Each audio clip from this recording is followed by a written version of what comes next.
ਆਮ ਸ਼੍ਰੀ ਵਾਹਿਗੁਰੂ ਸਾਹਿਬ ਜੀ। ਹਮ ਅਵਗਣ ਭਰੇ ਏਕ ਗੁਣ ਨਾਹੀ, ਅੰਮ੍ਰਿਤ ਛਾੜ ਬਿਖੈ ਬਿਖ ਖਾਈ। ਮਾਇਆ ਮੋਹ ਭਰਮ ਭੈ ਭੂਲੇ, ਸੁਤ ਦਾਰਾ ਸਿਉ ਪ੍ਰੀਤ ਲਗਾਈ। ਇਕ ਉਤਮ ਪੰਥ ਸੁਨਿਓ ਗੁਰ ਸੰਗਤ, तेह मिलंत जम त्रास मिटाई। इक अरदास पाठ कीरत की, गुर रामदास राखो सरनाई। इक अरदास पाठ कीरत की, गुर रामदास राखो सरनाई। बाणी गुरु गुरु है बाणी, बिच बाणी अमृत सारे। गुर बाणी कहै सेवक जन मानै, परतख गुरु निस्तारे।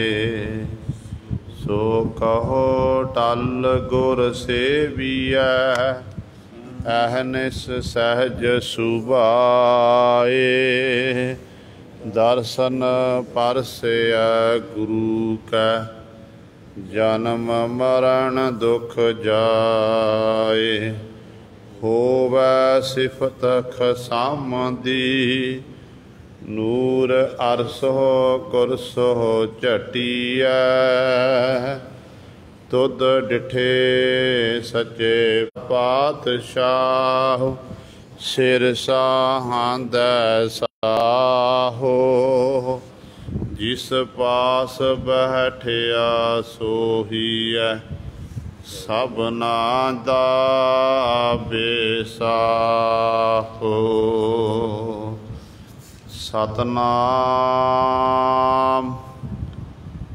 श्री वाहिगुरु साहिब जी। मनमुख आवै मनमुख जावै, मनमुख फिर फिर चोटां खावै। जितने नरक से मनमुख भोगै, गुरमुख लेप न मासाहे। मनमुख आवै मनमुख जावै, मनमुख फिर फिर चोटां खावै। जितने नरक से मनमुख भोगै, गुरमुख लेप न मासाहे। गुरमुख सोए हर जियो, सदा आनंद करे आनंदी। जिस सिर पाओ पिया गल खासा है, हों बलिहारी सतगुर पूरे। शरण के दाते बचन के सूरे, ऐसा प्रभ मिलिया सुख दाता। बिछड़ न कतही जासा है, गुण निदान किस कीम न पाई, घट घट पूर रह्यो सब ठाई। नानक शरण दीन दुख भंजन, हों रेण तेरे जो दासा है। गुण निदान किस कीम न पाई, घट घट पूर रह्यो सब ठाई। नानक शरण दीन दुख भंजन, हों रेण तेरे जो दासा है। वाहिगुरु जी का खालसा, वाहिगुरु जी की फतेह। परम सन्मानयोग जुगो जुग अटल, चवर छतर तख दे मालक, बाणी के बोहित धन धन साहिब श्री गुरु ग्रंथ साहिब सच्चे सतगुरु जी की पावन पवित्र निगी गोद अंदर जुड़ बैठे गुरु रूप गुरु सवारे सतसंगी जनों, आप जी वडभागे हो जो दशमेश पिता गुरु कलगीधर सतगुरु अमृत के दाते सर्वांस दानी सहबे कमाल धन धन साहिब श्री गुरु गोबिंद सिंह महाराज जी की चरण छो धरती, महान पवित्र अस्थान गुरुद्वारा मंजी साहिब आलमगीर विखे अमृत वेले तो हाजरियां भर के सत संगत करके सतगुरु महाराज जी दियां खुशियां प्राप्त कर रहे हो। साहिबां दे पावन दरबार दे विच अमृत वेले तो सजे हुए दीवाना विच आप जी ने हुणे ही सत्कार जो गुरु घर दे कीर्तनियां पासों श्री आसा जी की वार दे कीर्तन श्रवण कीते हैं। सुआओ गुरु सवारियो, समा है जो चल रही लड़ीवार गुरबाणी दी कथा मारू राग दे विचों आप संगतां श्रवण करदियां आ रहीआं हन। मारू राग दे विच मारू सोलहे बाणी पंजवें पातशाह महाराज जी दे पावन शब्दां दी विचार चल रही है। सतगुरां दी किरपा सदका परसों वाले दीवाना दे विच आप जी ने 11 बंदा तक विचार श्रवण कीती सी। अज सतगुरु महाराज जी साडे उत्ते बख्शिश कर रहे हैं। 1073 अंक ते 12वें बंद द्वारा पातशाह जी सानू पावन उपदेश बख्शिश कर रहे हैं। आओ अपनियां मन बिरतियां एकाग्र करिए, ध्यान गुरु चरणां नाल जोड़ीए ते गुरु महाराज जी दे पावन उपदेश नूं हिरदियां विच वसा के अपना जीवन सफला करिए। करो सारे अपनी रसना पवित्र ते उच्चारण करो जी सतनाम श्री वाहिगुरु साहिब जी। मनमुख आवै मनमुख जावै, मनमुख फिर फिर चोटां खावै। पावन शब्द दे विच पंजवें गुरदेव धन धन साहिब श्री गुरु अर्जन देव महाराज जी पहलियां दो पंक्तियां दे विच जिथे सतगुरु जी मनमुख की गल करते ने, उत्थे अगली पंक्ति दे विच गुरु साहबान जी ने गुरमुखां दी परिभाषा, गुरमुखां दा जीवन बयान किया है। सतगुरु जी फरमान करते हैं कि जम्मण मरण दे चक्कर विच कौन है, किहड़ा वार वार जमदा ते बार बार मरदा है। ते गुरु साहबान जी उत्तर दिंदे ने, कहंदे ओह है मनमुख जीव। हुण मनमुख जीव कौन है? मनमुख जीव जिहड़ा अपने मन की मर्जी करने वाला, जिन्हें गुरु की मत नूं त्यागिया होया, मन की मर्जी दे विच ही लग्या होया है, कदे भी गुरमत की गल नहीं सुनना की, गुरमत का धारनी नहीं बनया। वो जीव जिहड़ा धर्म तो उल्ट कर्म कर रहा है, जिहड़ा धर्म तो उल्ट कर्म कर रहा, असल विच वो है फिर मनमुख, जिन्हें कदे सतसंगत का लाहा प्राप्त नहीं किया, सतसंगत का आनंद नहीं मानना किया, कदे मुखों जपजी साहब का पाठ नहीं किया, सतगुरां की बाणी नहीं पढ़ी। जिस मनमुख ने कदे गुरु सवारियो परिपूर्ण परमात्मा का नाम नहीं जपना किया, वाहिगुरु नहीं कदे आख्या, उन्होंने आख्या जाता मनमुख। कहते इहो जे मनुख जीव जिहड़े ने ना, वो आवे संसार में जन्म लैके आउंदे ने, फिर मनमुख जावे, मन की मर्जी सारी जिंदगी करते रहते ने, ते इस प्रकार फिर संसार तो वो जावे चले जाते ने। भाव कूच कर रहे, हुण सवाल पैदा होंदा है, जाते तो गुरमुख भी हैं, हर एक चाहे कोई संत है, महापुरख है, भगत जन हैं, गुरमुख जन हैं, जिहड़ा जन्म लैके आ गया उन्हें मरना ही है, ये तो अटल सच्चाई है। पर गुरु सवारे ये अटल सच्चाई है कि मनमुख जदों जाना हर एक ने, कोई थिर नहीं रह सकता।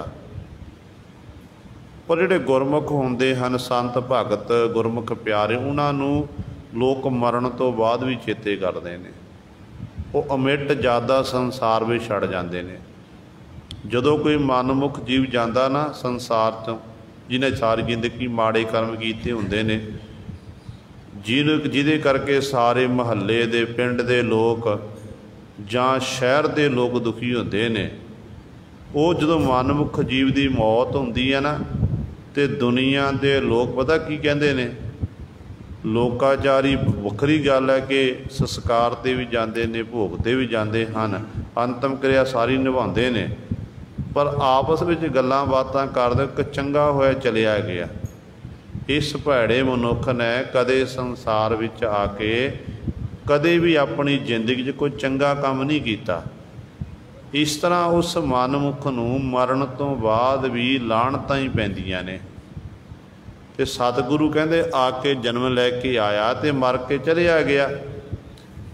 फिर मनमुख फिर जूनी आवे, बार बार कहंदे जूना विच आउंदा।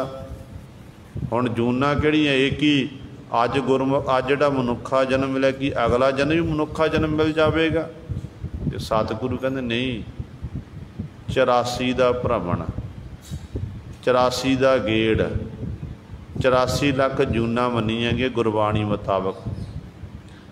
गुरबाणी मुताबक साडे जो हिंदुस्तान के धार्मिक ग्रंथ ने वो भी इस गल की गवाही देते हैं।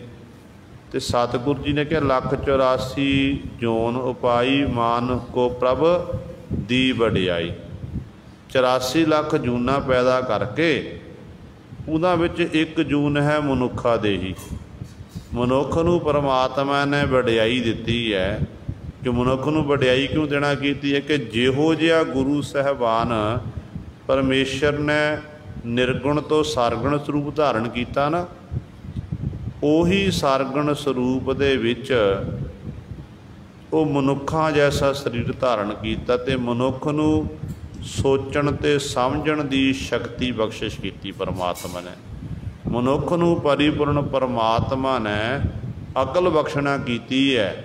ਕਿਸ ਮਤ ਦੇ ਰਾਹੀਂ ਤੂੰ ਉਸ ਮਾਲਕ ਦਾ ਜੱਜ ਕਰ ਸਕਦਾ, ਚੰਗੇ ਮਾੜੀ ਦੀ ਤੂੰ ਵਿਚਾਰ ਕਰ ਸਕਦਾ ਹੈ। ਕਿਉਂਕਿ ਮਨੁੱਖ ਨੂੰ ਜੀਵਨ 'ਚ ਵਿਚਰਦਿਆਂ ਹੋਇਆਂ ਹਰ ਇੱਕ ਜੀਵ ਹੈ, ਉਹਨੂੰ ਦੋ ਰਾਹ ਮਿਲਦੇ ਨੇ। ਇੱਕ ਰਾਹ ਹੁੰਦਾ ਹੈ ਗੁਰਮਤ ਵਾਲਾ, ਨੇਕੀ ਵਾਲਾ ਰਾਹ ਜਿਹਨੂੰ ਆਪਾਂ ਕਹਿੰਦੇ ਨੇ। ਇੱਕ ਰਾਹ ਹੁੰਦਾ ਬਦੀ ਵਾਲਾ। ਜਿਹੜੇ ਤਾਂ ਗੁਰੂ ਦੇ ਸਨਮੁਖ ਰਹਿੰਦੇ ਨੇ ਉਹ ਤਾਂ ਫਿਰ ਨੇਕੀ ਵਾਲਾ ਰਾਹ ਚੁਣਦੇ ਹਨ।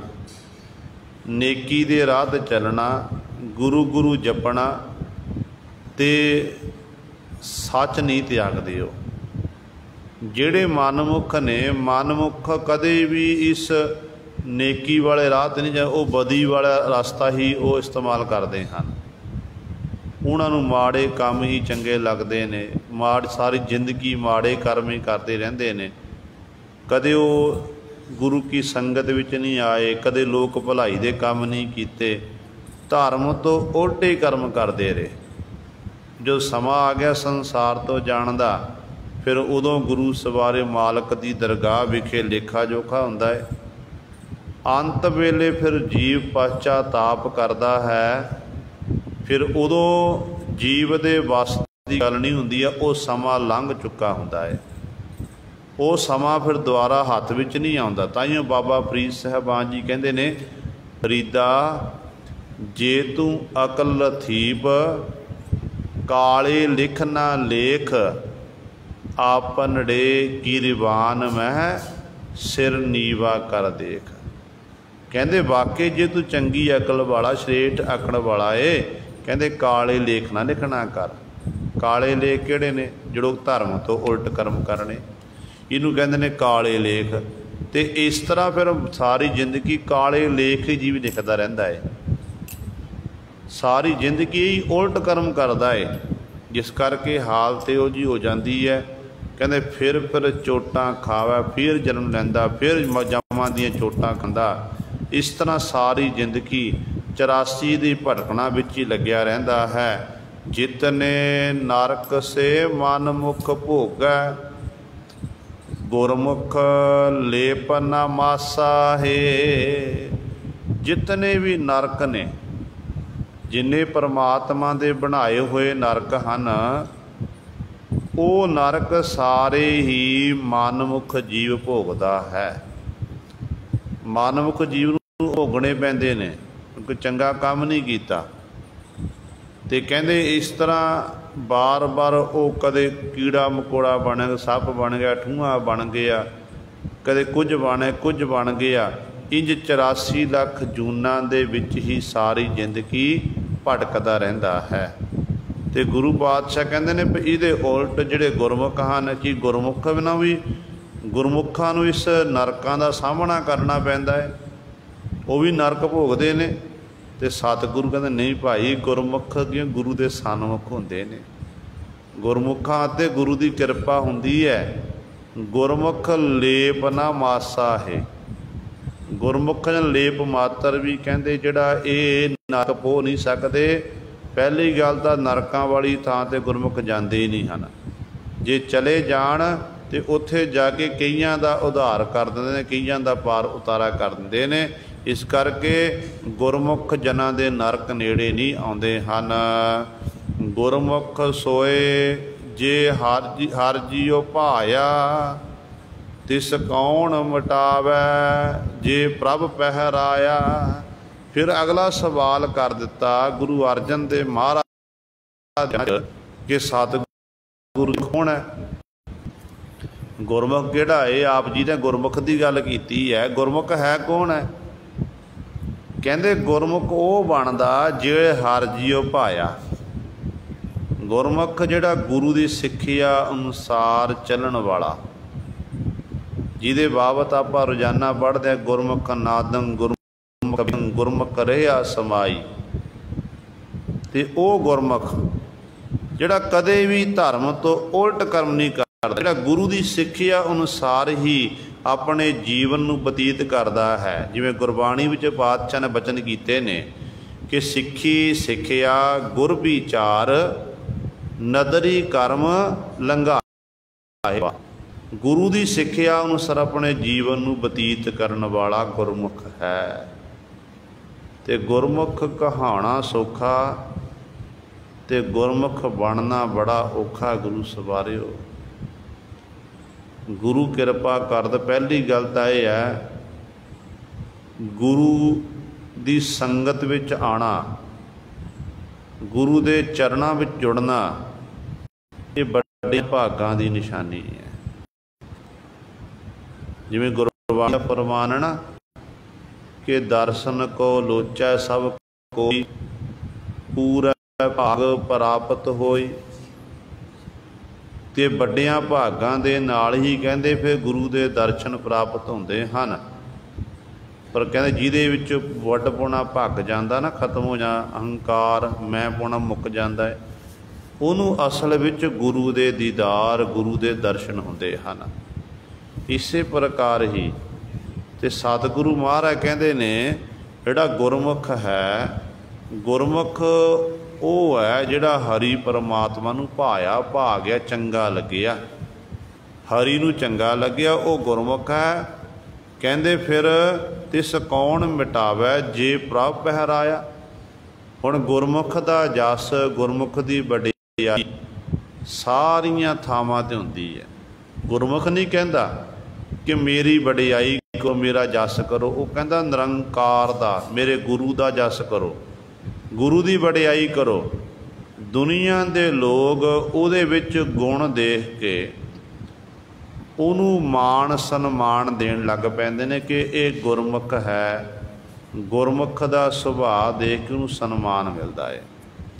ਜਦੋਂ ਆਪਾਂ ਇਤਿਹਾਸ ਦੇ ਪੰਨੇ ਪੜ੍ਹਦੇ ਹਾਂ, ਇਤਿਹਾਸ ਦੇ ਪੰਨਿਆਂ ਦੇ ਉੱਤੇ ਬਹੁਤ ਸਾਰੇ ਗੁਰਮੁਖ ਸਿੱਖਾਂ ਦਾ ਜੀਵਨ ਹੈ ਜਿੱਥੋਂ ਸਾਨੂੰ ਸਿੱਖਿਆ ਮਿਲਦੀ ਹੈ। ਕਿਉਂਕਿ ਗੁਰਮੁਖ ਜਨਾਂ ਨੂੰ ਵਡਿਆਈ ਮਿਲਦੀ ਹੈ, ਉਹਦੀ ਸ਼ੋਭਾ ਵਡਿਆਈ ਨੂੰ ਕੋਈ ਮਿਟਾ ਨਹੀਂ ਸਕਦਾ। ਜਿਹਨੂੰ ਪਰਮਾਤਮਾ ਨੇ ਆਪ, ਗੁਰੂ ਸਵਾਰਿਓ, ਇਹ ਜੇ ਪ੍ਰਭ ਪਹਿਰਾਇਆ, ਪਰਮਾਤਮਾ ਨੇ ਆਪ ਜਸ ਪਹਿਰਾਣਾ ਕੀਤਾ, ਪਰਮਾਤਮਾ ਨੇ ਆਪ ਜਿਹਨੂੰ ਇਹ ਸਿਰਪਾਉ ਦੀ ਬਖਸ਼ਿਸ਼ ਕੀਤੀ ਹੈ, ਜਿਹਨੂੰ ਮਾਣ ਸਨਮਾਨ ਦੇਣਾ ਕੀਤਾ, ਉਹਨੂੰ ਉਹਦੀ ਵਡਿਆਈ ਨੂੰ, ਸ਼ੋਭਾ ਨੂੰ ਕੋਈ ਮੇਟ ਨਹੀਂ ਸਕਦਾ। ਦੇਖੋ ਇਤਿਹਾਸ ਗਵਾਹ ਹੈ, ਲਾਹੌਰ ਦੀ ਧਰਤੀ 'ਤੇ ਇੱਕ ਗੁਰੂ ਦਾ ਸਿੱਖ ਰਹਿੰਦਾ ਜਿਹਦਾ ਨਾਮ ਹੈ ਭਾਈ ਲੱਧਾ। ਨਾਮ ਹੈ ਭਾਈ ਲੱਧਾ। ਉਹਦੇ ਨਾਮ ਦੇ ਨਾਲ ਇੱਕ ਸ਼ਬਦ ਲੱਗਿਆ ਹੈ ਜਿਹਨੂੰ ਇਤਿਹਾਸਕਾਰਾਂ ਨੇ ਲਿਖਣਾ ਕੀਤਾ, ਲੱਧਾ ਪਰਉਪਕਾਰੀ। ਭਾਈ ਲੱਧਾ ਜੀ ਪਰਉਪਕਾਰੀ। ਪਰਉਪਕਾਰੀ ਕਿਉਂ ਆ ਲੱਗਿਆ? ਕਿਉਂਕਿ ਪਰਉਪਕਾਰ ਵਾਲੇ ਕੰਮ ਕਰਦੇ ਸਨ। ਪਰਾਏ ਦੇ ਭਲੇ ਦੇ ਲਈ ਹਰ ਸਮੇਂ ਤਤਪਰ ਰਹਿਣਾ, ਪਰਾਏ ਦੀਆਂ ਲੋੜਾਂ ਪੂਰੀਆਂ ਕਰਨੀਆਂ, ਆਪ ਭਾਵੇਂ ਭੁੱਖਾ ਸੋ ਜਾਣਾ ਤੇ ਦੂਜੇ ਦੀ ਲੋੜ ਪੂਰੀ ਕਰਨ ਲਈ ਆਪਣਾ ਆਪ ਕੁਰਬਾਨ ਕਰਨ ਲਈ ਤਿਆਰ ਹੋ ਜਾਣਾ। ਬੜੀ ਮਹਿਮਾ, ਬੜੀ ਸ਼ੋਭਾ ਹੈ। ਗੁਰੂ ਪਾਤਸ਼ਾਹ ਨਾਲ ਬੜਾ ਪਿਆਰ। ਉਹ ਸਮਾਂ ਸੀ ਜਦੋਂ ਬਾਬਾ ਸੱਤਾ ਤੇ ਬਾਬਾ ਬਲਵੰਡ ਜੀ ਨੂੰ ਮਾਣ ਹੋਇਆ ਕਿ ਜੇਕਰ ਅਸੀਂ ਗੁਰੂ ਦੇ ਦਰਬਾਰ ਵਿੱਚ ਕੀਰਤਨ ਕਰਦੇ ਹਾਂ, ਸਾਡੇ ਕੀਰਤਨ ਕਰਨ ਕਰਕੇ ਹੀ ਸਤਿਗੁਰ ਦੀ ਮਹਿਮਾ ਹੈ, ਸਤਿਗੁਰ ਦੀ ਵਡਿਆਈ ਹੈ। ਸੰਗਤ ਤਾਂ ਸਤਿਗੁਰਾਂ ਦੀ ਹਜ਼ੂਰੀ ਵਿੱਚ ਆਉਂਦੀ ਹੈ ਜੇ ਅਸੀਂ ਕੀਰਤਨ ਕਰਦੇ ਹਾਂ। ਕਹਿੰਦੇ ਇਸੇ ਤਰ੍ਹਾਂ ਸੱਤੇ ਤੇ ਬਲਵੰਡ ਦੀ ਲੜਕੀ ਸੀ, ਉਹਦੀ ਸ਼ਾਦੀ ਦਾ ਸਮਾਂ ਆਇਆ। ਜਦੋਂ ਇਹਨਾਂ ਨੇ ਸਤਿਗੁਰੂ ਮਹਾਰਾਜ ਦੇ ਚਰਨਾਂ 'ਚ ਬੇਨਤੀ ਕੀਤੀ ਕਿ ਪਾਤਸ਼ਾਹ ਲੜਕੀ ਦੀ ਸ਼ਾਦੀ ਹੈ, ਆਪ ਜੀ ਮਦਦ ਕਰੋ। ਗੁਰੂ ਸਾਹਿਬਾਨ ਜੀ ਕਹਿਣ ਲੱਗੇ ਕਿ ਭਾਈ ਜਿੰਨਾ ਵੀ ਅੱਜ ਚੜ੍ਹਾਵਾ ਆਵੇਗਾ, ਸਾਰਾ ਚੜ੍ਹਾਵਾ ਤੁਹਾਡਾ, ਸਾਰੇ ਕਾਰਜ ਰਾਸ ਹੋਣਗੇ। ਤੇ ਗੁਰੂ ਪਾਤਸ਼ਾਹ ਨੇ ਬਚਨ ਕਰ ਦਿੱਤੇ। ਪਰ ਹੋਇਆ ਕੀ ਹੈ, ਉਸ ਦਿਨ ਵਰਖਾ ਪਈ ਬੜੀ ਤੇਜ਼ੀ ਦੀ, ਸੰਗਤ ਬੜੀ ਘੱਟ ਆਈ। ਤੇ ਕਈ ਇਤਿਹਾਸਕਾਰ ਲਿਖਦੇ ਨੇ ਕਿ 5 ਪੈਸੇ ਸਤਿਗੁਰਾਂ ਦੀ ਹਜ਼ੂਰੀ ਵਿੱਚ, ਕਈਆਂ ਨੇ 5 ਰੁਪਏ ਲਿਖਣਾ ਕੀਤੇ ਨੇ। ਜਿੰਨੇ ਪੈਸੇ ਆਏ ਤੇ ਸਤਿਗੁਰੂ ਕਹਿਣ ਲੱਗੇ, ਲੈ ਭਾਈ ਬਲਵੰਡ ਸੱਤੇ, ਇਹ ਮਾਇਆ ਲੈਣਾ ਕਰੋ, ਤੂੰ ਤੁਹਾਡੇ ਨਾਲ ਵਾਅਦਾ ਕੀਤਾ ਸੀ, ਗੁਰੂ ਨਾਨਕ ਕਿਰਪਾ ਕਰਨਗੇ, ਕਿਸੇ ਪ੍ਰਕਾਰ ਦੀ ਕਮੀ ਨਹੀਂ ਰਹੇਗੀ, ਇਹ ਬਰਕਤਾਂ ਪੈ ਜਾਣੀਆਂ ਨੇ। ਹੁਣ ਗੁਰੂ ਦਾ ਬਚਨ ਸੀ, ਜੇ ਤਾਂ ਗੁਰੂ ਉੱਤੇ ਭਰੋਸਾ ਹੁੰਦਾ, ਵਿਸ਼ਵਾਸ ਹੁੰਦਾ ਤੇ ਗੁਰੂ ਦੇ ਬਚਨਾਂ ਨੂੰ ਸੱਤ ਕਰਕੇ ਮੰਨਣਾ ਸੀ। ਪਰ ਗੁਰੂ ਸਵਾਰਿਓ ਮਨ ਦੇ ਵਿੱਚ ਖਟਾਸ਼ ਪੈਦਾ ਹੋਈ ਕਿ ਅਸੀਂ ਗੁਰੂ ਦੇ ਦਰਬਾਰ 'ਚ ਇੰਨਾ ਸਮਾਂ ਕੀਰਤਨ ਕਰਦੇ ਨੇ, ਸਾਡੇ ਵੱਡੇ ਵਡੇਰੇ ਕਰਦੇ ਰਹੇ, ਤੇ ਸਾਨੂੰ ਅੱਜ ਜਦੋਂ ਲੋੜ ਪਈ ਗੁਰੂ ਪਾਤਸ਼ਾਹ ਨੇ ਸਾਡੇ ਨਾਲ ਕੋਝਾ ਮਜ਼ਾਕ ਕੀਤਾ ਹੈ। ਕਹਿ ਦੂਸਰੇ ਦਿਨ ਸਤਿਗੁਰ ਦੇ ਦੀਵਾਨ ਸਜੇ, ਸੰਗਤਾਂ ਬੈਠੀਆਂ ਨੇ, ਗੁਰੂ ਅਰਜਨ ਦੇਵ ਮਹਾਰਾਜ ਬਿਰਾਜਮਾਨ, ਮੰਜੀ ਸਾਹਿਬ ਦੀਵਾਨ ਹਾਲ ਮੰਜੀ ਸਾਹਿਬ ਦੀ ਕਥ ਘਟਨਾ ਹੈ। ਸਤਿਗੁਰੂ ਮਹਾਰਾਜ ਬਿਰਾਜਮਾਨ ਨੇ ਤੇ ਇਹ ਸੱਤਾ ਤੇ ਬਲਵੰਡ ਕੀਰਤਨ ਕਰਨ ਨਹੀਂ ਆਏ। ਗੁਰੂ ਪਾਤਸ਼ਾਹ ਜੀ ਨੇ ਸਿੱਖ ਭੇਜਿਆ ਕਿ ਭਾਈ ਸੱਤੇ ਤੇ ਬਲਵੰਡ ਨੂੰ ਲੈ ਕੇ ਆ, ਗੁਰੂ ਕੇ ਸੰਗਤਾਂ ਉਡੀਕ ਕਰ ਰਹੀਆਂ ਨੇ, ਆ ਕੇ ਕੀਰਤਨ ਕਰੋ। ਤੇ ਇਹਨਾਂ ਨੇ ਇਨਕਾਰ ਕਰ ਦਿੱਤਾ। ਇਤਿਹਾਸਕਾਰ ਲਿਖਦੇ ਨੇ ਫਿਰ ਬਾਬਾ ਬੁੱਢਾ ਸਾਹਿਬ ਜੀ ਨੂੰ ਭੇਜਿਆ ਗਿਆ, ਬਾਬਾ ਬੁੱਢਾ ਸਾਹਿਬ ਜੀ ਨੂੰ ਇਨਕਾਰ ਕਰ ਦਿੱਤਾ ਗਿਆ। ਫਿਰ ਸਤਿਗੁਰੂ ਪੰਜਵੇਂ ਪਾਤਸ਼ਾਹ ਮਹਾਰਾਜ ਆਪ ਗਏ, ਦੇ ਕਿੰਨਾ ਮਾਣ ਸਨਮਾਨ ਦਿੰਦੇ ਸਨ। ਆਪ ਸਤਿਗੁਰੂ ਮਹਾਰਾਜ ਗਏ, ਕਹਿਣ ਲੱਗੇ, ਚੱਲ ਭਾਈ ਸੱਤੇ, ਚੱਲ ਭਾਈ ਬਲਵੰਡ, ਸੰਗਤਾਂ ਉਡੀਕ ਕਰ ਰਹੀਆਂ ਨੇ, ਤੁਸੀਂ ਜਾ ਕੇ ਰਬਾਬ ਵਜਾਵੋ, ਕੀਰਤਨ ਕਰੋ, ਸੰਗਤਾਂ ਬੜੀਆਂ ਬੇਵਲ ਹਨ ਕੀਰਤਨ ਸੁਣਨ ਵਾਸਤੇ। ਤੇ ਉਦੋਂ ਇਨਕਾਰ ਕੀਤਾ, ਕਹਿਣ ਲੱਗੇ, ਨਹੀਂ ਅਸੀਂ ਨਹੀਂ ਕੀਰਤਨ ਕਰਨਾ, ਅਸੀਂ ਕੀਰਤਨ ਨਹੀਂ ਕਰਨਾ। ਇੱਥੋਂ ਤੱਕ ਇਹਨਾਂ ਆਖ ਦਿੱਤਾ, ਕਹਿਣ ਲੱਗੇ, ਗੁਰੂ ਨਾਨਕ ਨੂੰ ਕਿਹਨਾਂ ਪੁੱਛਣਾ ਸੀ ਜੇਕਰ ਸਾਡੇ ਵੱਡੇ ਭਾਈ ਮਰਦਾਨਾ ਜੀ ਨਾਲ ਨਹੀਂ ਹੁੰਦੇ। ਜੋ ਸਤਿਗੁਰੂ ਗੁਰੂ ਅਰਜਨ ਦੇਵ ਮਹਾਰਾਜ ਨੇ ਇਹ ਸੁਣਿਆ, ਗੁਰੂ ਨਾਨਕ ਦੀ ਨਿੰਦਿਆ, ਗੁਰ ਕੀ ਨਿੰਦਾ ਸੁਣੇ ਨਾ ਕਾਨ, ਸਿੱਖ ਕਦੇ ਆਪਣੇ ਗੁਰੂ ਦੀ ਨਹੀਂ ਸੁਣ ਸਕਦਾ। ਤੇ ਉਦੋਂ ਸਤਿਗੁਰੂ ਕਹਿਣ ਲੱਗੇ, ਤੁਸੀਂ ਆਪਣੀ ਜ਼ੁਬਾਨ ਦੇ ਰਾਹੀਂ ਗੁਰੂ ਨਾਨਕ ਸਾਹਿਬ ਮਹਾਰਾਜ ਦਾ ਨਿਰਾਦਰ ਕੀਤਾ ਹੈ, ਤੁਹਾਡੇ ਕੋੜ ਪਵੇਗਾ। ਗੁਰੂ ਪਾਤਸ਼ਾਹ ਜੀ ਆਏ, ਸਤਿਗੁਰੂ ਜੀ ਨੇ ਬਾਬਾ ਬੁੱਢਾ ਸਾਹਿਬ ਜੀ ਨੂੰ ਆਖਿਆ, ਬਾਬਾ ਜੀ ਮਰਦੰਗ ਚੁੱਕੋ, ਕੀਰਤਨ ਕਰੋ। ਬਖਸ਼ਿਸ਼ ਕੀਤੀ ਸਤਿਗੁਰੂ ਜੀ ਨੇ। ਤੇ ਅੱਜ ਸਤਿਗੁਰੂ ਕਹਿਣ ਲੱਗੇ, ਅੱਜ ਤੋਂ ਬਾਅਦ ਗੁਰੂ ਕੇ ਦਰਬਾਰ ਦੇ ਵਿੱਚ ਸਾਡੇ ਸਿੱਖ ਕੀਰਤਨ ਕਰਿਆ ਕਰਨਗੇ। ਤੇ ਗੁਰੂ ਸਵਾਰੇ ਬਖਸ਼ਿਸ਼ ਹੋਈ, ਸਿੱਖਾਂ ਨੂੰ ਸਤਿਗੁਰੂ ਨੇ ਕੀਰਤਨ ਦੀ ਦਾਤ ਦੇਣਾ ਕੀਤੀ। ਸਮਾਂ ਲੰਘਿਆ, ਸੱਤੇ ਤੇ ਬਲਵੰਡ ਦਾ ਜਿਹੜਾ ਮਾਣ ਸਨਮਾਨ ਸੀ ਸੰਗਤ ਵਿੱਚ, ਹੌਲੀ ਹੌਲੀ ਮਾਣ ਸਨਮਾਨ ਘਟਦਾ ਗਿਆ। ਹਾਲਾਤ ਇਹੋ ਜਿਹੇ ਹੋਏ, ਘਰ ਦੇ ਇੱਕ ਸਮੇਂ ਦਾ ਪ੍ਰਸ਼ਾਦਾ ਵੀ ਘਰ ਵਿੱਚ ਮਸਾ ਬਣਦਾ ਏ।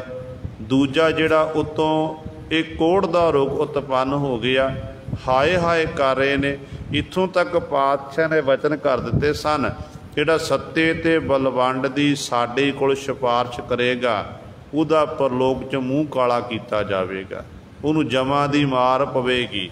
ਤੇ ਇਹ ਬੜੇ ਥਾਵਾਂ ਥਾਂ ਦੇ ਵਿਚਰਦੇ ਨੇ ਕਿ ਸਾਡੀ ਸਤਿਗੁਰ ਕੋਲ ਜਾ ਕੇ ਕੋਈ ਫਰਿਆਦ ਕਰ ਦਵੇ, ਬੇਨਤੀ ਕਰ ਦਵੇ। ਪਰ ਜਦੋਂ ਸਿੱਖਾਂ ਦੇ ਘਰ ਜਾਣ, ਸਿੱਖ ਅੱਗੋਂ ਦੇਖਣ, ਤੇ ਸਿੱਖ ਆਪਣਾ ਦਰਵਾਜ਼ਾ ਬੰਦ ਕਰ ਲੈਂਦੇ ਸਨ, ਬੂਹਾ ਬੰਦ ਕਰ ਦਿੰਦੇ ਸਨ ਕਿ ਸੱਤਾ ਤੇ ਬਲਵੰਡ ਆ ਰਹੇ ਸੀ ਤੇ ਮੱਥੇ ਨਹੀਂ ਲੱਗਣਾ। ਜੇ ਹੁਣ ਇਹ ਗੁਰੂ ਕੇ ਸਾਡੇ ਕੋਲ ਆਏ, ਸਾਨੂੰ ਬੇਨਤੀ ਕਰਨਗੇ, ਅਸੀਂ ਸਤਿਗੁਰਾਂ ਕੋਲ ਜਾ ਕੇ ਬੇਨਤੀ ਕਰਾਂਗੇ, ਤੇ ਸਾਡਾ ਪਰਲੋਕ 'ਚ ਮੂੰਹ ਕਾਲਾ ਹੋਵੇਗਾ। ਜਿਸ ਕਰਕੇ ਮੂੰਹ ਆਪਾਂ ਕਾਲਾ ਨਹੀਂ ਕਰਾਉਣਾ ਹੈ, ਸਾਨੂੰ ਜਮਾਂ ਦੀ ਮਾਰ ਨਹੀਂ ਆਪਾਂ ਸਹਿਣ ਕਰਨੀ ਹੈ। ਬੜੇ ਦੁਖੀ। ਪਰ ਉਸੇ ਹੀ ਲਾਹੌਰ ਦੀ ਧਰਤੀ 'ਤੇ ਇੱਕ ਸਿੱਖ ਰਹਿ ਰਿਹਾ, ਜਿਹਦਾ ਨਾਮ ਹੈ ਭਾਈ ਲੱਧਾ ਪਰਉਪਕਾਰੀ। ਕਹਿੰਦੇ ਨੇ ਭਾਈ ਲੱਧੇ ਦੇ ਘਰ ਵਿੱਚ ਜਾ ਕੇ ਪਹੁੰਚੇ, ਹੱਥ ਜੋੜ ਕੇ ਘਗਿਆ ਕੇ ਬੇਨਤੀ ਕੀਤੀ। ਬਰਾਗ ਦੇ ਵਿੱਚ ਨੇਤਰਾਂ ਵਿੱਚੋਂ ਹੰਝੂ ਡਿੱਗ ਰਹੇ ਨੇ ਕਿ ਸਾਤੋਂ ਬਹੁਤ ਵੱਡੀ ਗਲਤੀ ਹੋਈ ਹੈ। असी बड़ा गुनाह कीता, पाप कीता।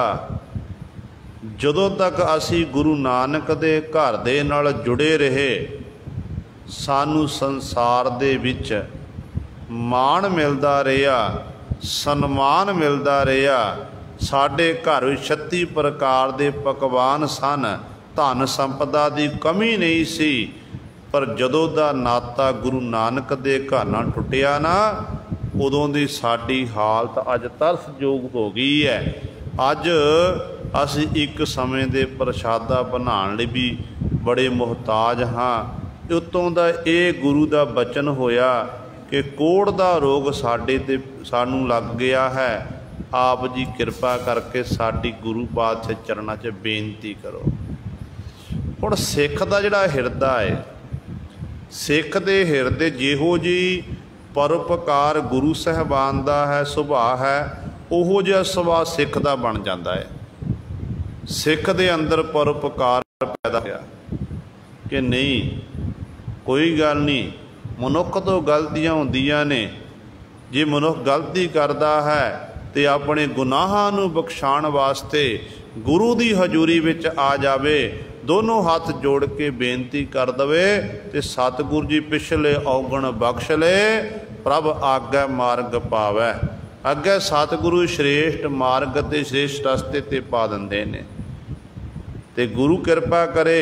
गुरु साहिबान जी कहन लग्या भाई लद्दा जी, कोई गल नहीं, तुहाडी गुरु अर्जन देव महाराज बख्शिश करनगे, तुहाडे कीते हुए गुनाह बख्श दिते जाण। इतिहासकार लिखते ने, कहते लाहौर तो भाई लद्दा जी चले ने, एक खोता लैना कीता, एक ढोली लिया है, अपना मुख काला कर लिया। इत्थों तक इतिहासकार ने लिखिया कि गल विच जुत्तियां दा हार पाना कीता। ढोल वजाउंदे होए लाहौर दीयां गलियां विचों निकल रहे ने, कली कली गली विच विचरे, सारे लोग देखते ने ते हसदे ने।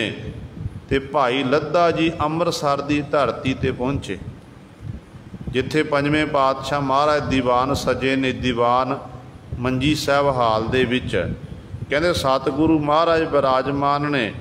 उधर सतगुरां दे श्रवणां दे विच आवाज़ ढोल दे डगे की आवाज़ पई है। जो ढोल दे डगे की आवाज़ पई है तो गुरु पातशाह जी पुछदे गए कौन है। सिखा ने देखा, कहन लगे कि पातशाह लद्दा परोपकारी आया है। सतगुरु कहन लगे ये गुरु के दरबार विच आउण दा तरीका है। सिखा ने बड़े ध्यान नाल देखा, कहन लगे कि पातशाह जी मुख काला कीता होया, गल विच जुत्तियां दा हार पाया होया, खोते उत्ते सवार है। ते जदों गुरु दे दरबार विच पहुंचिया, खोते तो थले उतरिया ते धन गुरु अर्जन देव महाराज दे चरणां 'च जाके अपना सीस रखिया।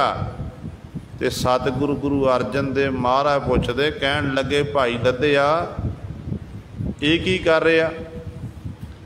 गुरु के दरबार विच आउण दी ये मर्यादा है। जदों सिख गुरु दे दरबार विच आउंदा ते सिख चंगी तरह तैयार बर तैयार हो के आउंदा है, पर तू अपना मुख काला कीता होया है, इस तरह क्यों आया है। भाई लद्दे परोपकारी ने हाथ जोड़े, कहन लगे पातशाह आप जी अंतरजामियो, साडे दिलां दी जाणदे हो। मेरे पातशाह जी आप जी दे बचनां उत्ते पहरा दे रहा हाँ, तुहाडे बचनां उत्ते पहरा दे रहा पातशाह। बचन किहड़े बचन। सतगुरु कहन लगे, सतगुरु तुसीं आखिया सी जिहड़ा सत्ते ते बलवंड दी साडे कोल सिफारिश करेगा, बेनती करेगा, उहदा परलोक च मूँह काला कीता जावेगा, उहनूं नरकां विच पाया जावेगा। ते पातशाह जी मैं सोचिया कि जदों ਉਹ ਲੋਕ ਵੀ ਜਦੋਂ ਜਾਵਾਂਗੇ ਤਾਂ ਬਾਅਦ ਦੀਆਂ ਗੱਲਾਂ ਨੇ। ਗੱਲ ਹੈ ਗੁਰੂ ਦੇ ਬਚਨ ਕਮਾਉਣ ਦੀ, ਤੇ ਸਤਿਗੁਰੂ ਮੈਂ ਆਪ ਹੀ ਆਪਣਾ ਮੁਖ ਕਾਲਾ ਕਰ ਲਿਆ, ਆਪ ਹੀ ਮੁਖ ਕਾਲਾ ਕੀਤਾ। ਤੇ ਸਤਿਗੁਰੂ ਜੀ ਹੁਣ ਕਿਰਪਾ ਕਰੋ, ਤੇ ਸਤਿਗੁਰੂ ਜੀ ਮੈਂ ਤੁਹਾਡੀ ਸ਼ਰਨ ਵਿੱਚ ਆਇਆ, ਬੇਨਤੀ ਕਰਦਾ ਹਾਂ ਬਾਬਾ ਸੱਤੇ ਤੇ ਬਲਵੰਡ ਨੂੰ ਬਖਸ਼ਣਾ ਕਰੋ। बलवान नूं बख्शो। ते गुरु अर्जन देव महाराज कुछ समय लिए चुप रहे, कुछ नहीं सतगुर ने बचन कीते। जो दोबारा फिर बेनती की कि पातशाह कृपा करो बख्शो, तो गुरु अर्जन देव महाराज कहन लगे, जे अपनी रसना दे राही साडा निरादर करदे, साडी शान दे खिलाफ बोल बोलदे, असी जर जाने सन। पर बड़े सतगुरु गुरु नानक पातशाह की शान के खिलाफ बोल बोले ने, जिस करके ये बख्शे नहीं जाणगे। सतगुरु बख्श करो, जिहड़ी सत्ते ते बलवंड नूं सज़ा देनी है वो मैनू देना करो। ते गुरु पातशाह कहन लगे कि एक तरीका है, इको एक तरीका कि जिस रसना दे राही गुरु नानक साहब महाराज की निंदिया कीती है, उसे रसना दे राही गुरु नानक की उस्तत करो, वडियाई करो। जो गुरु नानक की वडियाई करोगे तो कोढ़ का रोग भी ठीक हो जाएगा, तो नाले गुरु नानक दे घरों बख्शे जाणगे। इतिहासकार लिखते ने, कहते उदों फिर बाबा सत्ते ते बलवंड जिथे दुख भंजनी बेरी है, दुख भंजनी बेरी दे विच नाले इशनान कीता, नाले सतगुरु महाराज की महिमा दे विच जदों आपां गुरु ग्रंथ साहिब महाराज की पावन बाणी पढ़ते हैं, 22 वारां दा जिक्र आउंदा। 22 वारां गुरु ग्रंथ साहिब महाराज विच हन। उन्हां विचों एक वार है बाबा सत्ते ते बाबा बलवंड दी, जिहदे विच उन्हां ने गुरु नानक पातशाह तो लैके सतगुरु महाराज तक वडियाई महिमा कीती है। जिहदे विच उन्होंने पहला शब्द है, नाम का बोल होवे जो कीवदै, दे गुणा सत भैन भरा परंगत दान पड़ीवदै, नानक राज चलाया सतकोट सताणी नीवदै। ये शब्द ये 10 पौड़ियां वाली बार उच्चारण की ते गुरु पातशाह ने बख्श दिते। ते गुरु सवारियो कहण दा भाव है, सत्ते ते बलवंड ने गलती की ते गुरु पातशाह की शरण तक लई, ते गुरु पातशाह ने इन्ना वड्डा मान सन्मान देना कीता, जिथे अज सतगुरु जी बैठे ने अपने नाल बाबे सत्ते ते बलवंड नाल बिठा लिया। ते आपां पल पल गलतियां कर रहे हैं, बार बार आपां गुनाह कर रहे हैं, कि साडे गुनाह बख्शे जा सकते हैं? जे सतगुरु बाबा सत्ते ते बलवंड नूं बख्श सकदा है, तो सानू भी सतगुरु जी बख्श सकते हैं। पर लोड़ है गुरु की उस्तत करन दी, गुरु की वडियाई करन दी। ये है गुरु सर गुरमुखां दा जीवन। भाई लद्दा परोपकारी जिहड़े पराए दा भला लोचदे ने, जिन्हां दे बाबत गुरबाणी कहती है कि जन्म मरण दूहू मैं नाही, जन परोपकारी आए, जी दान दे भगती लायन, हर सिओ लैन मिलाए। ये गुरमुख दा जीवन हन, पराए दा भला करन हित संसार विच आउंदे ने, ते भला करके फिर संसार तो चले जाते हैं। सो सतगुरु इत्थे बचन करते हैं, कहते गुरमुख सोए जो हर जियो भाया, जे हर जियो भाया। गुरमुख वो है कहते जिहड़ा हरि परमात्मा नूं भा गया, चंगा लगे, जिहड़ा गुरु के सन्मुख रहन वाला। जे तिस कहते तिस कौन मिटावै जे प्रभ पहराया, कहते उहदी महिमा वडियाई नूं कौन मिटा सकदा। किहदे विच ये ताकत है? जिन्हों परमात्मा ने ये जस रूपी छत्र पहना दिता, भाव जिन्हों मालक वाहिगुरु ने वडियाई देना कीती है, तो उहनूं गुरु सिर उहदी महिमा वडियाई नूं कौन मिट सकता है? कोई नहीं मिट सकता। परमात्मा का जस करिए, गुरु का जस करिए, दुनिया के लोगों नूं कहण दी लोड़ नहीं पवेगी। दुनिया के लोग अपने आप उस प्यारे का जस करन लग पैंदे ने कि ये गुरमुख है, नाम रसीया, बाणी पढ़न वाला, सिमरन करन वाला है। ਉਹ ਨਹੀਂ ਕਹਿੰਦਾ ਕਿ ਮੇਰਾ ਜਸ, ਉਹ ਕਹਿੰਦਾ ਗੁਰੂ ਦਾ ਜਸ ਕਰੋ, ਗੁਰੂ ਦੀ ਵਡਿਆਈ ਕਰੋ। ਉਹ ਲੋਕ ਮਾਣ ਸਨਮਾਨ ਦਿੰਦੇ ਨੇ, ਸਤਿਕਾਰ ਦਿੰਦੇ ਨੇ। ਕਿਉਂ? ਕਾਰਨ ਕੀ ਹੈ ਕਿ ਉਹਨਾਂ ਦੀ ਮਹਿਮਾ ਵਡਿਆਈ ਸਤਿਗੁਰੂ ਜੀ ਆਪ ਕਰਾਉਂਦੇ ਹਨ। ਗੁਰਬਾਣੀ ਦਾ ਫਰਮਾਨ ਹੈ ਕਿ ਉਹਨਾਂ ਦੀ ਸੋਭਾ ਜੁਗ ਜੁਗ ਹੋਈ, ਕੋਈ ਨਾ ਮੇਟਣ ਹਾਰਾ। ਕੋਈ ਉਹਨਾਂ ਦੀ ਸੋਭਾ ਵਡਿਆਈ ਨੂੰ ਮੇਟ ਨਹੀਂ ਸਕਦਾ ਹੈ। ਸਦਾ ਆਨੰਦ ਕਰੇ ਆਨੰਦੀ, ਜਿਸ ਸਿਰ ਪਾਓ ਪਿਆ ਗਲ ਖਾਸਾ ਹੈ। ਅਗਲੀ ਪੰਕਤੀ 'ਚ ਪਾਤਸ਼ਾਹ ਜੀ ਬਖਸ਼ਿਸ਼ ਕਰਦੇ ਨੇ, ਕਹਿੰਦੇ ਉਹਨਾਂ ਗੁਰਮੁਖਾਂ ਉੱਤੇ ਮਾਲਕ ਦੀ ਐਡੀ ਵੱਡੀ ਬਖਸ਼ਿਸ਼ ਹੁੰਦੀ ਹੈ ਕਿ ਉਹ ਸਦਾ ਆਨੰਦ ਕਰੇ ਆਨੰਦੀ। ਪਰਮਾਤਮਾ ਦਾ ਜਸ ਕਰਕੇ, ਗੁਰੂ ਦਾ ਵਡਿਆਈ ਕਰਕੇ ਉਹ ਸਦੀਵੀ ਕਾਲ ਦੇ ਵਿੱਚ ਆਨੰਦ ਵਿੱਚ ਰਹਿੰਦੇ ਨੇ। ਆਨੰਦ ਦੀ ਉਸ ਮਾਲਕ ਦਾ ਜਸ ਕਰਦੇ ਨੇ। ਉਹਨਾਂ ਨੂੰ ਫਿਰ ਉਹ ਅਨੁਭਵ ਪ੍ਰਕਾਸ਼, ਉਹਨਾਂ ਦੇ ਹਿਰਦੇ ਅੰਦਰ ਪ੍ਰਕਾਸ਼ ਹੋ ਜਾਂਦਾ ਅਨੁਭਵ ਦਾ, ਅਤੇ ਗਿਆਨ ਹੋ ਜਾਂਦਾ ਹੈ। ਉਹ ਕਿਹੜੇ ਨੇ? ਜਿਸ ਸਿਰ ਪਾਓ ਪਿਆ ਗਲ ਖਾਸਾ ਹੈ। ਸਿਰ ਪਾਓ ਤੋਂ ਭਾਵ ਹੈ ਸਿਰ ਤੋਂ ਪੈਰਾਂ ਤੱਕ ਕੱਜ ਲੈਣਾ, ਟੱਕ ਲੈਣਾ। ਗੁਰੂ ਘਰ ਦੇ ਵਿੱਚ ਇਸ ਸਿਰਪਾਓ ਦਾ ਬਹੁਤ ਵੱਡਾ ਮਹੱਤਵ ਹੈ। ਇਹ 2 ਗਜ ਦਾ ਇੱਕ ਬਸਤਰ ਨਾ ਕੱਪੜਾ ਸਮਝਣਾ ਕਰੋ, ਕਿਉਂਕਿ ਪੁਰਾਣੇ ਸਮਝ ਸਤਿਗੁਰਾਂ ਦੇ ਕਾਲ ਦੀ ਆਪਾਂ ਗੱਲ ਕਰੀਏ ਨਾ, ਤੇ ਉਦੋਂ ਸਿਰਪਾਓ ਦਿੱਤਾ ਜਾਂਦਾ ਸੀ ਉਹਨਾਂ ਸਿੱਖਾਂ ਨੂੰ ਜਿਹੜੇ ਸਿੱਖ ਗੁਰੂ ਘਰ ਵੇਖਿਆ ਕਿ ਸੇਵਾਵਾਂ ਕਰਦੇ ਸਨ, ਜਾਂ ਪੁਰਾਣੇ ਸਮੇਂ 'ਚ ਸੰਗਤਾਂ ਤੁਰ ਕੇ, ਪੈਦਲ ਤੁਰ ਕੇ ਆਉਂਦੀਆਂ ਸਨ।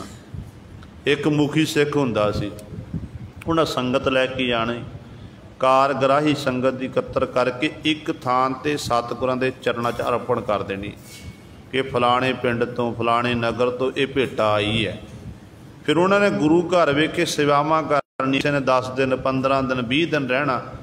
ਫਿਰ ਗੁਰੂ ਤੋਂ ਆਗਿਆ ਲੈ ਕੇ, ਵਿਦਾਇਗੀ ਲੈ ਕੇ ਵਾਪਸ ਜਾਣਾ। ਜਦੋਂ ਤੁਰਦੇ ਸਨ ਸੰਗਤ, ਤੇ ਇੱਕ ਮੁਖੀ ਸਿੱਖ ਨੂੰ ਪਾਤਸ਼ਾਹ ਜੀ ਸਾਦੇ ਸੀ, ਤੇ ਆਪਣੇ ਹੱਥੀਂ ਪਾਤਸ਼ਾਹ ਸਿਰਪਾਓ ਦੀ ਬਖਸ਼ਿਸ਼ ਕਰਦੇ ਸਨ, ਨਾਲੇ ਕੜਾਹ ਪ੍ਰਸ਼ਾਦ ਦੀ ਦੇਗ ਪਾਤਸ਼ਾਹ ਦਿੰਦੇ ਸੀ। ਤੇ ਸਿੱਖ ਫਿਰ ਉਸ ਗੁਰੂ ਦੇ ਸਿਰਪਾਓ ਨੂੰ, ਗੁਰੂ ਦੇ ਬਖਸ਼ਿਸ਼ ਨੂੰ ਆਪਣੇ ਸੀਸ ਉੱਤੇ ਸਜਾਉਂਦਾ ਸੀ ਕਿ ਇਹ ਸਾਡੇ ਉੱਤੇ, ਮੇਰੇ ਗੁਰੂ ਦੀ ਕਿਰਪਾ ਹੋਈ। ਮੇਰੇ ਉੱਤੇ ਨਹੀਂ ਹੋਈ, ਸਾਰੇ ਨਗਰ ਉੱਤੇ ਕਿਰਪਾ ਹੋ ਗਈ, ਜਿੰਨੇ ਵੀ ਚੱਲ ਕੇ ਆਏ ਨੇ। ਪਰ ਅਜੋਕੇ ਸਮੇਂ ਦੇ ਵਿੱਚ ਅਸੀਂ ਸਿਰਪਾਓ ਦਾ ਮਹੱਤਵ ਘਟਾ ਦਿੱਤਾ ਹੈ। ਬਹੁਤ ਤਾਦਾਦ ਵਿੱਚ ਜਿਹੜੇ ਸਾਡੇ ਲੀਡਰ ਲੋਕ ਨੇ ਨਾ, ਉਹਨਾਂ ਨੇ ਗੁਰੂ ਸਹੁਰੇ ਇਸ ਸਿਰਪਾਓ ਦਾ ਮਹੱਤਵ ਘਟਾਉਣਾ ਕੀਤਾ ਹੈ। ਇਹ ਨਹੀਂ ਦੇਖਣਾ ਕਿ ਜਿਹਨੂੰ ਆਪਾਂ ਸਰੋਪਾ ਦੇ ਰਹੇ ਹਾਂ ਇਹ ਸ਼ਰਾਬ ਪੀਂਦਾ, ਸਿਗਰਟ ਪੀਂਦਾ ਹੋਵੇ, ਜਾਂ ਕਿਸੇ ਨਸ਼ੇ ਦਾ ਸੇਵਨ, ਜਿਹੜਾ ਆਇਆ ਉਹਦੇ ਗਲ 'ਚ ਸਰੋਪਾ ਪਾ ਦੇਣਾ। ਨਹੀਂ, ਇਹ ਬਹੁਤ ਗਲਤ ਹੈ। ਗੁਰਮਤਿ ਇਸ ਗੱਲ ਦੀ ਇਜਾਜ਼ਤ ਨਹੀਂ ਦਿੰਦੀ ਹੈ। ਉਹ 2 ਗਜ ਦਾ ਕੱਪੜਾ ਹੋ ਸਕਦਾ ਹੈ, ਬੇਸ਼ੱਕ ਆਪਾਂ ਉਹ ਗੁਰੂ ਦੀ ਹਜ਼ੂਰੀ 'ਚ ਦਿੱਤਾ ਹੈ ਜਾਂ ਕਿਸੇ ਸਟੇਜ ਉੱਤੇ ਦੇਣਾ ਕੀਤਾ ਹੈ। 2 ਗਜ ਦਾ ਕੱਪੜਾ ਹੋ ਸਕਦਾ ਹੈ, ਪਰ ਗੁਰੂ ਦੀ ਬਖਸ਼ਿਸ਼ ਸਿਰਪਾਓ ਨਹੀਂ ਹੋ ਸਕਦਾ। ਸਿਰਪਾਓ ਉਹ ਸੀ ਜਦੋਂ ਧੰਨ ਗੁਰੂ ਅੰਗਦ ਦੇਵ ਮਹਾਰਾਜ ਦੀ ਹਜ਼ੂਰੀ ਵਿੱਚ ਬਾਬਾ ਅਮਰਦਾਸ ਜੀ ਸੇਵਾ ਕਰਦੇ ਸੀ, ਤੇ 1 ਸਾਲ ਦੇ ਬਾਅਦ ਸਤਿਗੁਰੂ ਜੀ 2 ਗਜ ਦਾ ਇੱਕ ਬਸਤਰ ਦਿੰਦੇ ਸਨ। ਉਹ ਸੀ ਸਿਰਪਾਓ, ਜਿਹਨੂੰ ਬਾਬਾ ਅਮਰਦਾਸ ਜੀ ਆਪਣੇ ਸੀਸ ਉੱਤੇ ਸਜਾ ਲੈਂਦੇ ਸਨ। 12 ਸਾਲ ਸੇਵਾ ਕੀਤੀ, ਤੇ 12 ਦੇ 12 ਸਿਰਪਾਓ ਬਾਬਾ ਅਮਰਦਾਸ ਜੀ ਨੇ ਆਪਣੇ ਸੀਸ ਉੱਤੇ ਸਜਾਏ ਹੋਏ ਸਨ। 12 ਦੇ 12 ਸੀਸ ਉੱਤੇ ਸਜਾਏ ਹੋਏ। ਤੇ ਫਿਰ ਉਦੋਂ ਸਤਿਗੁਰੂ ਮਹਾਰਾਜ ਨੇ ਫਿਰ ਬਖਸ਼ਿਸ਼ ਕੀਤੀ ਹੈ, 12 ਸਿਰਪਾਓ ਦਿੱਤੇ, ਤੇ 12 ਹੀ ਪਾਤਸ਼ਾਹ ਨੇ ਵਰ ਦੇਣਾ ਕੀਤੇ ਨਾਲ। ਤੇ ਇੱਥੇ ਸਤਿਗੁਰੂ ਕਹਿੰਦੇ ਸਿਰਪਾਓ ਸਿਰ ਤੋਂ ਪੈਰਾਂ ਤੱਕ ਕੱਜ ਲੈਣਾ, ਟੱਕ ਲੈਣਾ। ਜਿਵੇਂ ਗੁਰਬਾਣੀ ਵਿੱਚ ਧੰਨ ਗੁਰੂ ਨਾਨਕ ਦੇਵ ਮਹਾਰਾਜ ਦੇ ਬਚਨ ਨੇ ਕਿ ਨਿਰਗੁਣ ਰਾਖ ਲੀਆ ਸੰਤਨ ਕਾ ਸਦਕਾ, ਸਤਿਗੁਰ ਢਾਕ ਲੀਆ ਮੋਹੇ ਪਾਪੀ ਪੜਦਾ, ਢਾਕਨ ਹਾਰੇ ਪ੍ਰਭੂ ਹਮਾਰੇ, ਜੀ ਪ੍ਰਾਣ ਸੁਖ ਦਾਤੇ। ਕਹਿੰਦੇ ਇਸ ਤਰ੍ਹਾਂ ਅਬਨਾਸੀ ਅਬਗਤ ਸੁਆਮੀ पूर्ण पुरख विधाते, उस्तत कह न जाए तुम्हारी। कौन कह तू कद का, नानक दास ताकै बलिहारी। मिलै नाम हर निमका। ते सतगुरु कीते गुनाहां नूं जो सिरपाओ दी बख्श गुरु घर विको बख्शिश हो गई। तो ये समझो जिहड़े अज तक मैं गुनाह कीते ने ना, पाप कीते ने, मेरे गुरु ने बख्शिश करके ये सिरपाओ दे के सिर तो पैरां तक मैनूं कज्जणा कीता, ढकना कीता, मेरे गुनाह ढक ले। मेरे पातशाह ने गुनाह ढके ने, मेरे पिछले कीते हुए पाप ढक ले ने। हुण जिस गुरु दे दर तो ये सिरपाओ मिलिया, बख्शिश मिली है, तो फर्ज बनदा उस गुरु का धन्नवाद करना। गुरु ने ढक लिया, हुण तेरा फर्ज बनदा कि अगे मैं कोई गुनाह ना करा, पाप ना करा, चोरी ना करा, ठगी ना करा, जार मार ना करा, धर्म तो कोई उल्ट कर्म ना करा। ये तो हुण फर्ज अपना बनदा ना। जे आपां उत्थों चंगी सिक्ख्या लै लीए, तोबा कर ली कि नहीं मैंने गुरु के दर तो इस सिरपाओ की बख्शिश हुई है, अज तो बाद मैं चोरी नहीं करनी, ठगी नहीं करनी, किसी का माड़ा नहीं करना, अज तो बाद मैं अपने गुरु का जस ही करना है, वडियाई करनी है। तो सच जानियो गुरु ने फिर बांह पकड़ लेनी, बांह छड्डनी नहीं कदे भी। जिन्हां दी बांह सतगुरु पकड़ लैंदे ने ना, फिर नहीं छड्डदे सतगुरु बांह। ये सच है, पर लोड़ है गुरु उत्ते विश्वास दी, गुरु उत्ते भरोसे दी। जो भरोसा होवेगा तो गुरु ने बख्शा कर देनियां। जदों असीं गुरु पर बेभरोसे हो गए, फिर आपां डिगदे जावांगे। सो सतगुरु महाराज बख्शिश करते ने, कहते ने सदा आनंद करे आनंदी, जिस सिर पाओ पिया गल खासा है। जिहदे गल विच पातशाह ने प्रतख सिर पाओ की बख्शिश कर दी, जे गल विच पातशाह ने जस रूपी सिरपाओ पा दिता, तो वह सदीवी काल लई आनंद विच रहिंदे ने। उन्हां दा आनंद कदे भी फिर भंग नहीं हुंदा है। हो बलिहारी सतगुर पूरे, शरण के दाते बचन के सूरे। अगली पंक्ति च पातशाह बख्शिश करते ने, हों मैं बलिहारी सदके कुरबान, की तो सतगुर पूरे, पूरे सतगुरां तो मैं सदके हाँ कुरबान जाता हाँ। बलिहारी गुर अपने दिहाड़ी सदवार, जिन मानस ते देवते किए, करत न लागी बात। ऐसे गुरु तो मैं सदके हाँ। क्यों? गुरु विच किहड़े गुण ने? शरण के दाते, बचन के सूरे। गुरु शरण आयां दी लज्जिया रखदा है। जिहड़ा गुरु दी शरण विच आ जांदा, जिहड़ी दात फिर गुरु तो मंग लीए ना, गुरु वो दात दे दिंदा है। वो गुरु फिर ये नहीं देखदा कि ये बचपन है, बच्चा है, ये जवान है, बिरध है। जिहड़े समय विच ना भी गुरु का कोई कार दुनियावी तौर पर आपां देखते हैं, बाबा आदम जी सतगुरु महाराज की हजूरी विच आया, गुरु रामदास पातशाह की हजूरी विच। उम्र सी 17 तो उत्ते, 80 के करीब। एक तमन्ना सी मन च पुत्र प्राप्ति की। तो साडे विग्यानी डॉक्टर कहते हैं कि जदों मनुख 60 सालों तो उत्ते हो जाता है, तो उदों ये जिहड़ी शक्ति है बच्चा पैदा करन शक्ति घट जाती है। गुरु नानक दे घर विच बाबा आदम ते उहदी घर वाली इच्छा रख के आए, सेवावां कीतियां, शरण तकी, शरण के दाते बचन के सूरे। ते गुरु सवारिओ झोली तकी है सतगुरां दे चरणां च।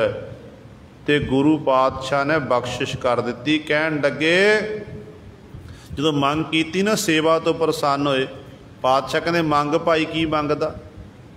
कहन लग्या पातशाह सिक्खी दी दात दवो। पातशाह कहन लगे जिहड़ी घरों इच्छा रख के आया सी वो मंग, फिर दोनों पति पत्नी आखन लगे कि पातशाह पुत्ती गंढ पवै संसार, पुत्र की दात देना करो। कहते ने इतिहासकार लिखते हैं कि गुरु रामदास पातशाह सोढ़ी सुल्तान जी अंतर ध्यान हो गए, नेत्र बंद कर ले पातशाह ने, कोई बचन नहीं किया कुछ समय ले। थोड़े समय बाद पातशाह ने नेत्र खुले, कहन लगे बाबे आदम नू सिखा तेरे कर्मां विच पुत्र नहीं है। जिहड़ा पहला देवी देवतियां दी आराधना करदा सी, पीरां फकीरां दी आराधना करदा सी, बड़ियां बड़ियां सुखना सुखियां सन, कितों सारे पासों निराश होया सी। एक आस जागी सी गुरु नानक दे घर दी, ते अज गुरु नानक दे घर तो गुरु रामदास पातशाह महाराज कह रहे ने तेरे कर्मां च पुत्र नहीं है। उदास हो गया, नीवी पाली, नेत्रां च हंझू डिगण लग पे, पर नाल ही सतगुर दूजा बचन कीता, कहण लगे पर तू गुरु नानक दे घर मंगण आया, गुरु नानक दे घर तो अज तक कोई खाली नहीं गया। गुरु नानक दे दर ते झोलियां भरियां होइयां हन, दातां दा अंबार लगे होए ने। कहण लगे साडे गृह वेखे 4 पुत्र होने सन, 3 हो चुके ने, पृथ्वी चंद, बाबा महादेव, श्री गुरु अर्जन देव महाराज। एक पुत्र ने होर जन्म लैना सी, वो साडे घर विच होना सी। चल गुरु नानक दे घर विच मंगण आया ते तैनू असी पुत्र दी दात दिंदे आ, तेरे घर च पुत्र पैदा होवेगा, उहदा नाम भाई भगतू रखना है, नाम भाई भगतू रखना है। कहण लगे मालवे दे इलाके च साडा ये बड़ा सिख होवेगा, गुरु नानक दा जस, गुरु नानक दी वडियाई ये घर घर पहुँचावेगा। ये है गुरु सवारियो, समा आण ते फिर उन्हां दे घर विच पुत्र पैदा होया जिहदा नाम भाई भगतू रखिया गया। ये है गुरु पातशाह जो शरण के दाते, शरण विच आए, बेनती कीती, दाते दातां दिंदे ने, ते बचन के सूर जिहड़े बचन कह दिते, वो बचन विद सूरमे सतगुर जी हन, उन्हां बचन निभा के हटदे हन। ऐसा प्रभ मिलिया सुख दाता, विछड़ न कतही जासा है। कहंदे हुण इहो जिहा प्रभु दाता मैनू मिल गया जिहड़ा सुखां सुख देण वाला है, सुखां दा दाता, वो प्रभु की प्राप्ति हो गई। हुण इन्ना आनंद बन गया कि हुण विछड़ना कतही जासा है, हुण विछड़ के किते भी जाण नूं मन नहीं करदा, मैं अपने प्रभु दा दर छड्ड के कदे नहीं जावांगा। गुण निधान किश कीमत न पाई, घट घट पूर रहियो सब ठाई। गुण निधान, गुणां दा निधान जो खजाना परमेश्वर है, निधियां दा खजाना, ਉਹਦੀ कीमत कोई नहीं पा सकता है। किसी ने अज तक कीमत नहीं पाई ਉਹਦੀ। नाम की कीमत, गुरु की कीमत, परमेश्वर की कीमत ये कदे पै नहीं सकती है गुरु सवारियो, क्योंकि घट घट पूर रहियो सब ठाई। वो परमात्मा घट घट दे विच, हरेक हिरदे हिरदे विच परिपूर्ण है, सारियां थावां ते वो विराजमान है। नानक शरण दीन दुख भंजन, हो रेण तेरे जो दासा है। किन्नी निमरता गुरु अर्जन देव महाराज दे मन दे विच अखीरली पंक्ति जो वचन करते ने, कहते नानक शरण दीन दुख भंजन, दुखां नूं भंजन वाले, दीनां दी रखिया करन वाले दयालु सतगुरु जी। कहते नानक ऐसे मालक दी शरण विच आया है, जिहड़ा मालक प्रभु उस सारे संसार की पालना करन वाला है, दुखां नूं खत्म करन वाला है। हे परमेश्वर, हो रेण तेरे जो दासा है, ਜਿਹੜੇ ਤੇਰੇ ਦਾਸ ਹਨ, ਸੇਵਕ ਹਨ, ਭਾਵ ਜਿਹੜੇ ਤੇਰੇ ਨਾਮ ਨੂੰ ਜਪਦੇ ਕਮਾਈ ਕਰਦੇ ਨੇ, ਮੈਂ ਉਹਨਾਂ ਦੀ ਰੇਣ ਦਾ ਅਰਥ ਹੈ ਚਰਨ ਧੂੜੀ, ਉਹਨਾਂ ਦੀ ਮੈਂ ਰੇਣ ਮੰਗਦਾ ਹਾਂ, ਚਰਨ ਧੂੜੀ ਮੰਗਦਾ ਹਾਂ, ਤਾਂ ਕਿ ਉਹਨਾਂ ਦੀ ਸੰਗਤ ਕਰਕੇ, ਚਰਨ ਧੂੜੀ ਪ੍ਰਾਪਤ ਕਰਕੇ ਮੈਂ ਵੀ ਆਪਣੇ ਜੀਵਨ ਨੂੰ ਸਫਲਾ ਕਰ ਲਵਾਂ। ਦੇਖੋ, ਦੀਨ ਦੁਨੀਆ ਦੇ ਮਾਲਕ ਬਣ ਗਏ, ਛਤਰ ਸਿੰਘਾਸਣ ਦੇ ਮਾਲਕ ਬਣੇ ਨੇ, ਪਰ ਜਦੋਂ ਆਪਾਂ ਸਤਿਗੁਰ ਦੀ ਬਾਣੀ ਪੜ੍ਹਦੇ ਹਾਂ, ਕਿੰਨੀ ਨਿਮਰਤਾ ਪਾਤਸ਼ਾਹ ਦੇ ਮਨ ਵਿੱਚ। ਮਨੁੱਖ ਦੇ ਕੋਲ ਥੋੜ੍ਹੇ ਜਿਹੇ ਸ਼ੁਭ ਗੁਣ ਆ ਜਾਣ ਨਾ, ਚੰਗੇ ਗੁਣ ਆ ਜਾਣ, ਲੋਕ ਸਲਾਹਣ ਲੱਗ ਪੈਣ, ਮਹੱਲਾ ਸਲਾਵੇ, ਪਿੰਡ ਸਲਾਵੇ, ਸ਼ਹਿਰ ਸਲਾਵੇ। ਜਿਉਂ-ਜਿਉਂ ਮਨੁੱਖ ਨੂੰ ਵਡਿਆਈ ਮਿਲਦੀ ਹੈ, ਮਨੁੱਖ ਦੇ ਅੰਦਰ ਮਾਣ ਆਉਂਦਾ, ਹੰਕਾਰ ਆਉਂਦਾ ਏ। ਪਰ ਸਤਿਗੁਰੂ ਦੀਨ ਦੁਨੀਆ ਦੇ ਮਾਲਕ ਆਪ ਨਿਰੰਕਾਰ ਨੇ। ਕਿੰਨੀ ਨਿਮਰਤਾ, ਕਹਿੰਦੇ ਪ੍ਰਮਾਤਮਾ ਜਿਹੜੇ ਤੇਰੇ ਦਾਸ ਸੇਵਕ ਹਨ, ਉਹਨਾਂ ਦੀ ਮੈਨੂੰ ਰੇਣ ਚਰਨ ਧੂੜੀ ਦੇਣਾ ਕਰ, ਉਹਨਾਂ ਦੀ ਚਰਨ ਧੂੜੀ ਪ੍ਰਾਪਤ ਕਰਕੇ, ਉਹਨਾਂ ਦੀ ਸੰਗਤ ਪ੍ਰਾਪਤ ਕਰਕੇ ਮੈਂ ਤੇਰਾ ਜਸ ਕਰਾਂਗਾ, ਵਡਿਆਈ ਕਰਾਂਗਾ। ਇਹ ਗੁਰੂ ਸਵਾਰਿਓ ਸਤਿਗੁਰੂ ਮਹਾਰਾਜ ਨੇ ਸਾਡੇ ਉੱਤੇ ਬਖਸ਼ਿਸ਼ ਕੀਤੀ ਹੈ। ਦਾਸ ਤੋਂ ਬੋਲਦਿਆਂ ਤੋਂ ਇੱਕ ਨਹੀਂ, ਅਨੇਕਾਂ